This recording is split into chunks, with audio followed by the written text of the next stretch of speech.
আসসালামু আলাইকুম। তো আমি এই মুহূর্তে যে স্থানটিতে আছি, এই স্থানেই আল্লাহ তাআলা পৃথিবীর সমস্ত মানব জাতি এবং কবরবাসীকে একত্রিত করবেন। হ্যাঁ, এটাই সেই আরাফাতের ময়দান, যেখানে আল্লাহ তাআলা পৃথিবীর সমস্ত মানব জাতির হিসাব করবেন। এটাই সেই স্থান, যে স্থানে একদিন আমি, আপনি এবং দুনিয়ার সমস্ত মানুষ একত্রিত হব এবং আসতে বাধ্য। আলহামদুলিল্লাহ, আল্লাহর অশেষ রহমতে আমি জীবিত থাকাকালীন এখানে আসতে পেরেছি। ওই যে দূরে ছোট্ট একটি পিলার এবং যে পাহাড়টি দেখা যাচ্ছে, ওই পাহাড়টির নাম হচ্ছে মূলত জাবলে রহমত, যার বাংলা অর্থ রহমতের পাহাড়। এবং মানব জাতির আদিপিতা আদম এবং হাওয়া আলাইহিসসালাম জান্নাত থেকে পৃথিবীতে অবতরণের পর এই পাহাড়েই মহান আল্লাহ তাআলা আমাদের নবীর উসিলাতে আদম আলাইহিস সালামের দোয়া কবুল করেন এবং এই পাহাড়েই তারা মিলিত হন।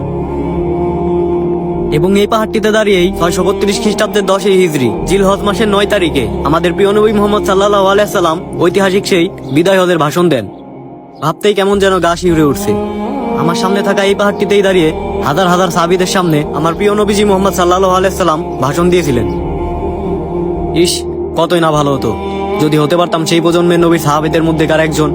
যদি একটিবার সামনে থেকে দেখার সৌভাগ্য হতো আমার প্রিয় নবীজি মুহাম্মদ সাল্লাল্লাহু আলাইহি সাল্লামকে। একটি বর্ণনায় পাওয়া যায় এই কিয়ামতের ময়দানটা হবে সিরিয়া ফিলিস্তিনের এই শাম অঞ্চলের ভূখণ্ডের মাঝখানে, এবং অন্য আরেকটি বর্ণনাতে পাওয়া যায় এই আরাফাতের ময়দানটাই হবে কিয়ামতের ময়দান। তবে কোনটা সঠিক তা মহান আল্লাহ পাক রব্বুল আলামিনই ভালো জানেন।